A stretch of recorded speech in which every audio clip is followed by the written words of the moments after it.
Hi, folks. Happy New Year. May 2026 be good to us all. And may we all get through this, shall we say, background noise that's going on around the world. Relatively unscathed and sane. On the subject, I'll just say that this too shall pass. I had planned on doing this episode out on the deck like I did episode 1, but no sooner had I set up and begun recording than a couple of doors down, someone started mowing their lawn, and it was quite loud. So instead, you get to see the inside of my rather messy study. So welcome. This is where I do a lot of my writing. And another thing different today is that I'm going to be playing flute instead of guitar. I've hurt my wrist, and so I find that holding a pick and in that position and strumming, it's quite painful. So I'm going to give it a break, and thankfully I'm still able to play flute a little bit. So I'm going to do that. Anyway, I don't think I introduced the podcast. Welcome to my podcast. This is Beyond Language's Reach, and each episode I will be attempting to combine my interests of music and writing. I write fiction, and what I'll do is I think what I'm settling on the format to be is that I'll kick it off by playing a little bit of music and then read a passage of something I've written, and then improvise a piece of music inspired by that passage, by that prose. So without further ado, I'm going to go ahead and get into that. This is actually the first time I've played flute in over a month. And the last time I played was actually in Asheville, North Carolina in the United States. I was fortunate to be able to go and see some old friends, some dear friends. And we had a bit of a reunion show. We played as AVAS, the Acoustic Vibration Appreciation Society. And it was a good time. And it was wonderful seeing old friends and meeting a few new ones as well. At some point, so the show was recorded, and at some point, once the tracks are finished being mastered, I will post them, or post a link to them anyway. So anyway, I'm going to go ahead and play what I have settled on to be the theme tune for my podcast. I still don't have a title for it, but maybe we'll just call it Beyond Language's Reach.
Glasses are fogging up. There we go, Beyond Language's Reach. And if you're just tuning in, welcome to, what am I saying? This is not live. You've already been tuning in. Anyway, Welcome to Beyond Languages Reach, my video podcast. I am Gaines Post. I'm a writer of fiction, and this podcast is me attempting to combine my interests of music and writing. I'm going to go ahead and read something I wrote now. This is another thing from 2012. I'm reading it straight from my website, otherspect.com. And I'm not always going to be reading chronologically or anything like that. I will sometimes read much more recently written stuff as well. But I don't know, I thought it might be good to give a few examples of my earlier writing, at least to begin with. This is a piece I wrote initially intended to be a bit of flash fiction. And I even submitted it to a few online publications, as I recall, but what I can't remember is which one of them actually published it. One of them did, and I just can't remember. It might not even exist anymore, but so this is called Blend.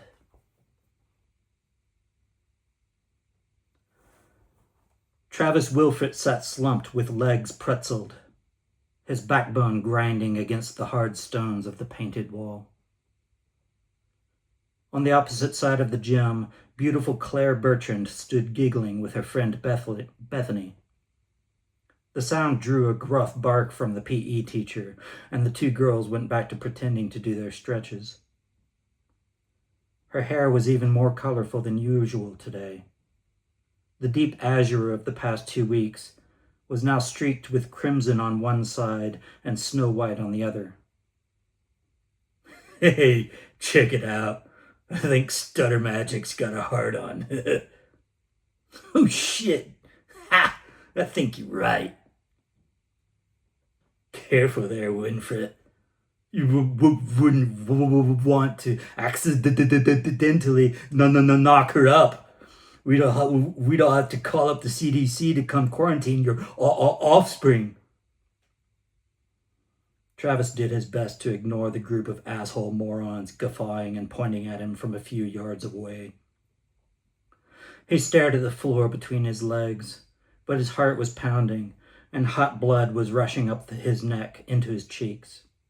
He was sure she had heard the comment from across the gym. Already he was beginning to feel the onset of that dreamlike lightness in his chest, the sensation that always preceded one of his flip-outs.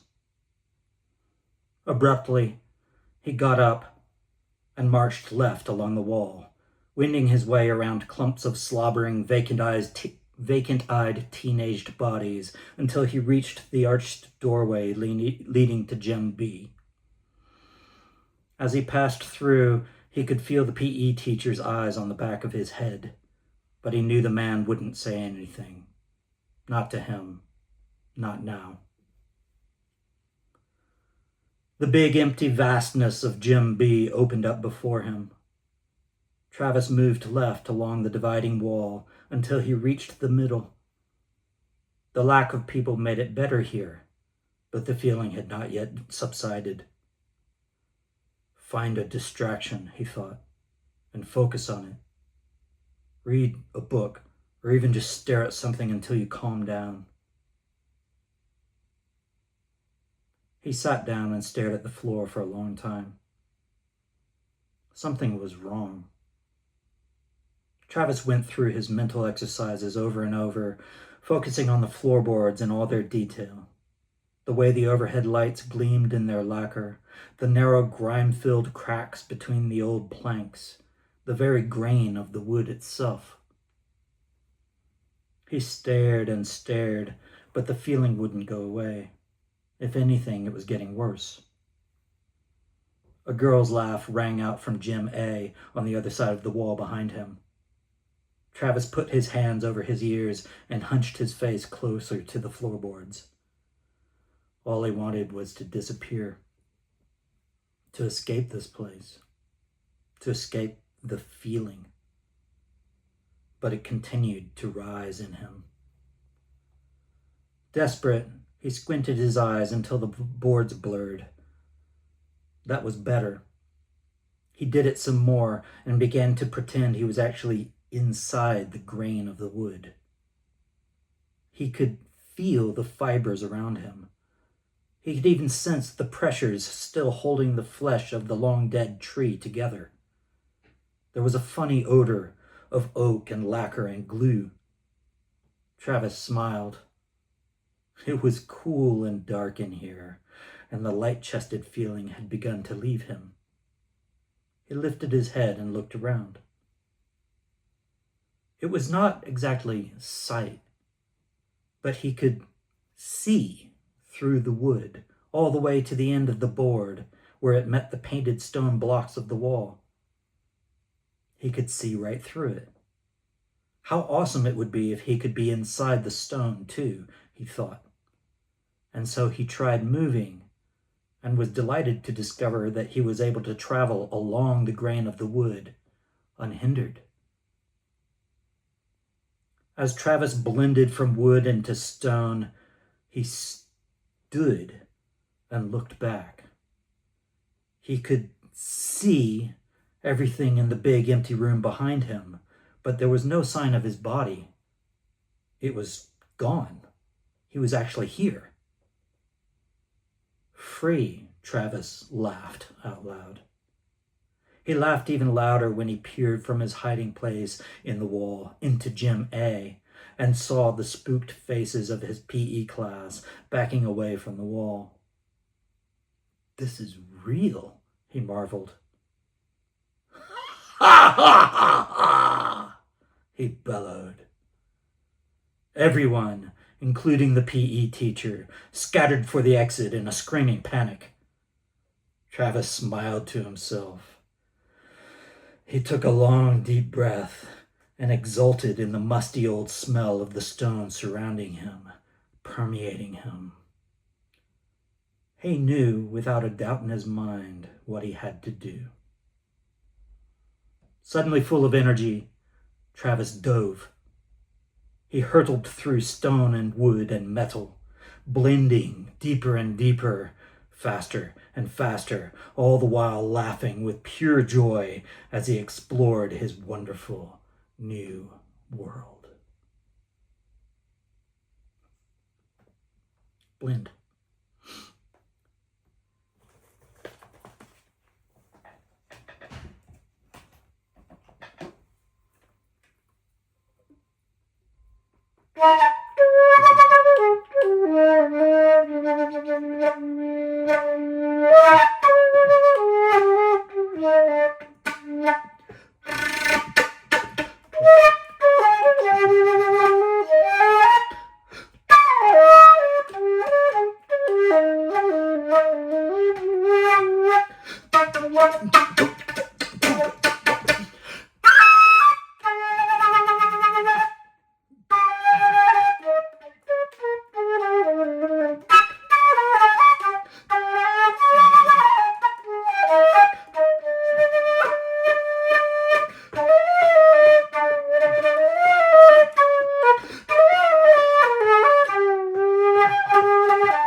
inside of Travis's mind there. I don't know. I think that was called Blend, by the way. I think I might have to write more about Travis at some point. In reading that, I'm realizing something quite, I don't know whether to say humbling or embarrassing or just eye-opening. I don't know. Maybe it's a positive thing. I'm realizing that the main character of my novel of Time Cracked Granite is very, very similar and maybe influenced by Travis. So I don't know what to make of that. I was not aware. In my defense, I wrote Blend over 13 years ago. Maybe I had just forgotten. Maybe they're both based on similar elements in my life. Anyway, there we go. That's a piece of prose I wrote and a bit of music that I improvised afterwards. If you would like to comment on either the music or the writing, feel free to do so in the comments section here on YouTube. You can also find me on Substack. It's, I believe, otherspect.substack.com. You can find the link by going to my website, otherspect.com, OTHERSPECT. And you can find more of my writing there and information about my other projects. But that's the episode for today. Thank you very much for joining me. And I really appreciate you. And this is a work in progress. As I stated in the first episode, I've decided I'm not going to be editing these. One, because I just don't really have time. I'm pretty time poor, and editing is quite a process. And the other reason is this too is improvisation. I'm not saying I'm any good at it, but I enjoy it. I enjoy making things up as I go, especially in music. Yeah, it's a bit of a rush, to say the least. And hopefully I'll get better at this as I go along. So please stay tuned. I'm going to try to do this weekly or fortnightly. We'll see how it goes. And thank you for joining me. Hope you have a wonderful January. Bye-bye.